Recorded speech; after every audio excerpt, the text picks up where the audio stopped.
국민의힘은 성상납 의혹을 받는 이준석 대표의 징계 여부를 논의할 윤리위를 오늘 엽니다. 네, 결과에 따라 정치권에 큰 파장이 예상되는데요. 국회 취재기자 연결해 보겠습니다. 박초롱 기자.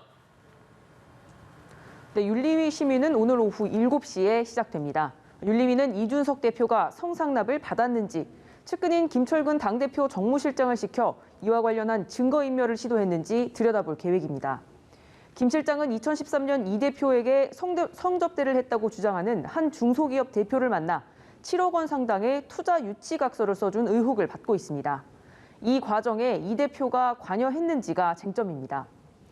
윤리위는 오늘 김 실장을 출석시켜 사실 확인 절차를 진행합니다. 이 대표는 의혹들이 사실 무근이라면서 자신감을 보이고 있습니다.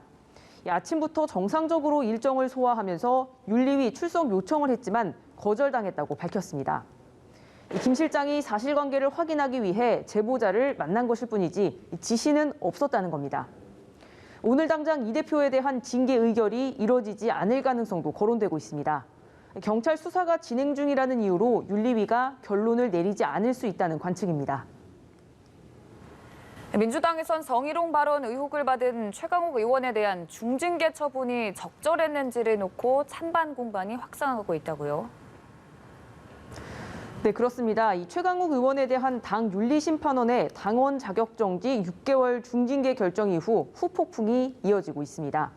최 의원은 어젯밤 SNS에 글을 올려 재심 절차를 진행하겠다면서 징계 불복 의사를 밝혔습니다. 최 의원은 억측과 비난이 이어지더라도 인권과 명예를 지켜내겠다면서 당내 온라인 회의에서 동료 의원을 향해 성희롱성 발언을 했다는 의혹을 인정하지 않았습니다. 이에 박지원 전 비대위원장은 자신의 잘못을 인정하지 않고 당을 깊은 수렁으로 끌고 들어가는 최 의원과 철험회가 부끄럽다고 비판했습니다. 민주당이 민심으로부터 완전히 버림받기 전에 재심 청구를 철회하라고 촉구했습니다. 그러자 철험회 소속 김남국 의원이 팬덤에 취한 건 오히려 박지원 전 위원장이다. 이준석 대표보다 아집에 갇혀 있다고 받아쳤습니다. 민주당 권리당원 게시판에는 최 의원 징계 철회 그리고 박지원 전 위원장을 징계하자는 글로 도배가 된 상태입니다. 우상호 비대위원장이 이 문제로 찬반이 나뉘어 분란을 시작하는 모습은 국민들이 볼 때 바람직하지 않다면서 자제를 촉구할 정도인데요. 우 위원장은 윤리심판원 결정을 존중한다고 밝혔습니다. 네, 그리고 원구성 지연으로 국회가 개점 휴업을 시작한 지 오늘로 24일째입니다. 여야 협상 상황 어떻습니까? 네, 이 원구성 협상은 계속해서 평행선을 달리고 있습니다.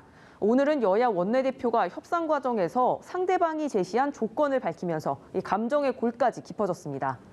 국민의힘 권성동 원내대표는 민주당이 원구성과 무관한 대선 국면에서의 고소 고발을 서로 취하하자는 걸 협상 조건으로 내걸었다고 밝혔습니다. 이는 전부 이재명 의원과 관련된 것이기 때문에 이재명 의원을 살리려고 정략적으로 민주당이 원구성 협상을 지연시키고 있다는 겁니다. 민주당 박홍근 원내대표는 국민의힘이 서해 피살 공무원 관련 특위를 만들자는 협상에 새로운 조건을 내세웠다면서 정쟁 소지가 다분한 이슈를 내세워 불리한 국면을 돌파하려 한다고 비판했습니다. 박 원내대표는 오늘 권 원내대표에게 오늘 중 만나서 허심탄회하게 대화하자고 요청했다가 거둬들였습니다. 민주당은 대선 기간 고소고발을 취하해달라는 조건을 내걸었다는 건 사실이 아니라면서 권성동 원내대표가 즉시 발언을 취소하고 사과할 걸 요구했습니다. 협상 전망은 갈수록 어두워지는 분위기입니다. 지금까지 국회에서 전해드렸습니다.